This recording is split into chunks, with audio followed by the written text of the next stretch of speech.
This building is colloquially known in Dublin as the Tenement Museum, but it's much more than that. I suppose it aims to tell the story of a house and the story of the broader street and area. And a really important part of the story of the development of Dublin and housing is Herbert George Simms. So Henrietta House is part of his legacy, and it's one of a number of very distinctive inner city flat complexes built during his time as housing architect. 14 Henrietta Street had the idea of exploring what would the building be like when it was a tenement, how the building would have been used, and how people would have lived in it. And they had the idea to build a model, a large model, scale 1:15, that people could look into, experience, maybe walk around.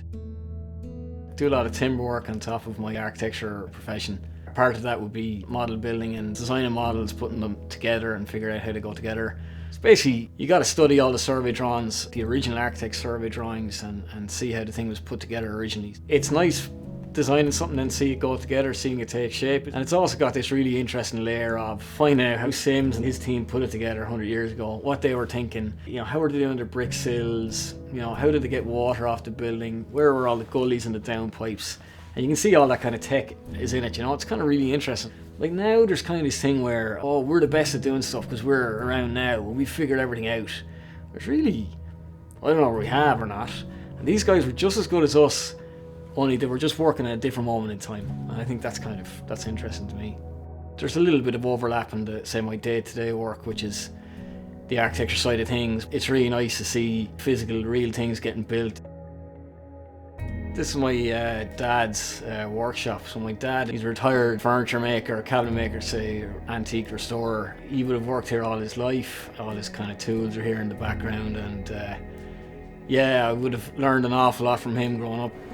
And Ronan would be in the workshop with me, I suppose, picking up bits and pieces and letting him do bits and pieces and giving out to him and whatever. And he's fairly sharp now, Still has a good bit to learn, but he has learned a lot. I think it's all about a bit of pride in what you're doing. If you haven't a bit of pride in what you're doing, you can forget about it.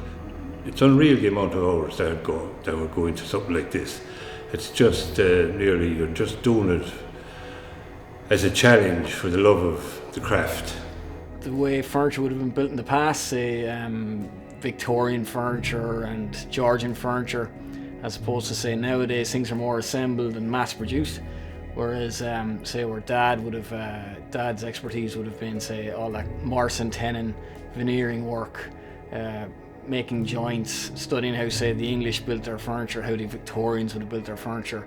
I like to think that maybe, I'm coming at it with knowing some of that in the background, then with an overlay of more contemporary techniques like, say, laser cutting, CNC milling, and computer-aided fabrication, that kind of stuff, So I think it's kind of synthesis of two is what I'm kind of interested in, One of the great joys of being here in the museum is meeting people like Ronan and his father, and people who have these passions and these skills, and it's such an artisan trade.